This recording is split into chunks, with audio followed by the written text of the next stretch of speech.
Cipher case Imran Khan ते शाह महमूद दी दरखास्त जमानत फैसला महफूज। वकील इमरान खान ने अपने दलाइल किया है कि मैनू बाखुदा मालूम नहीं सी कि चेयरमैन पीटीआई साइफर केस गिरफ्तार ने। अता तारड़ ने टीवी ते किया कि chairman PTI cipher case judicial remand ते ने। अजीब गल है कि साइफर केस अता तारड़ नू चेयरमैन पीटीआई दा मालूम है लेकिन वकला नू नहीं। वकील अली बुखारी ने किया है कि 12 दिन का शाह महमूद कुरैशी जिस्मानी रिमांड दिता गया। अज भी जेल ने शाह महमूद कुरैशी नू हथकड़ियां ला के इत्थे लाया गया ताकि जलील किया जा सके। FIA दे प्रोसिक्यूटर दी जानिब तो अदालत इमरान खान दे बयान दी वीडियो दिखाई गई ते साबिक प्रिंसिपल सैकटरी आजम खान दा बयान भी पढ़ के सुनाया गया। अदालत ने फरीकैन दे दलाइल सुनन तो बाद इमरान खान ते शाह महमूद कुरैशी दी दरखास्त जमानत फैसला महफूज कर लिता।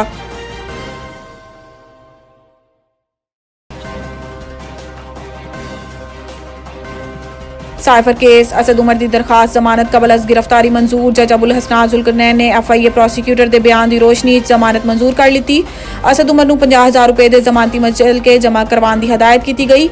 FIA prosecutor Shah Khawar advocate ने अदालत अहम बयान देंदे हुए किया है कि इस वक्त असद उमर की गिरफ्तारी दरकार नहीं है क्योंकि हाले तक इन्हां दे खिलाफ शवाहिद नहीं लेकिन दौरान तफ्तीश शवाहिद सामने आए तो वेखांगे। असद उमर नू FIR नामजद नहीं किया गया। अदालत मेरा बयान लिख ले।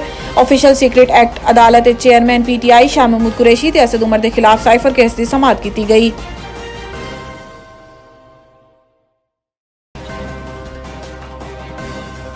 सिंध कचे इंटरनेट की सहूलत खत्म करने का हुक्म। फौज के नाल मिल के ऑपरेशन का फैसला। निगरान वजीर आला सिंध जस्टिस रिटायर्ड मकबूल बाकिर की जेर सदारत काबीना का इजलास होया जिदे सूबाई वज़रा chief secretary doctor Fakhar Alam IG Sindh Rafat Mukhtar समेत principal secretary Hasan Naqvi advocate general prosecutor general ते दीगर मुतलका अफसरान शरीक होए।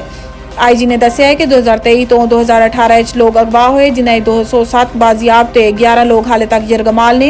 इस मौके पर निगरान वजीर आला सिंध ने IG नू मुगविया नू फौरी बाजियाब कराने की हिदायत कर दी।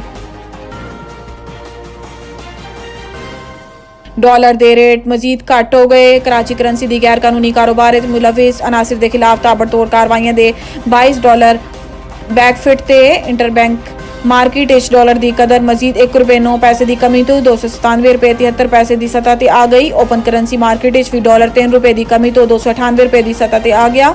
मार्केट जराए ने दस्या है कि तालिबान सुप्रीम लीडर दे जारी करदा हुक्मनामे पाकिस्तानी रुपए तिजारती सरगर्मियां ते पाबंदी आयद की गई तो पाकिस्तानी करंसी के इस्तेमाल नू काबिले सजा जुर्म करार दिता गया है। अफगान हुकूमत के इस इकदाम तो पाक अफगान बाहमी तिजारत डॉलर का अमल दखल शुरू होने तो ओपन मार्केट दबाव बढ़न के खतरात ने डॉलर ओपन मार्केट रेट बढ़ाने ते किरदार अदा किया है लेकिन इंटरबैंक मार्केट मुतलका इदारा की इंसदाद स्मगलिंग के लिए सरहदां दाखिली और खारजी रास्तां की सख्त निगरानी जैसे अवामिल असरअंदाज ने।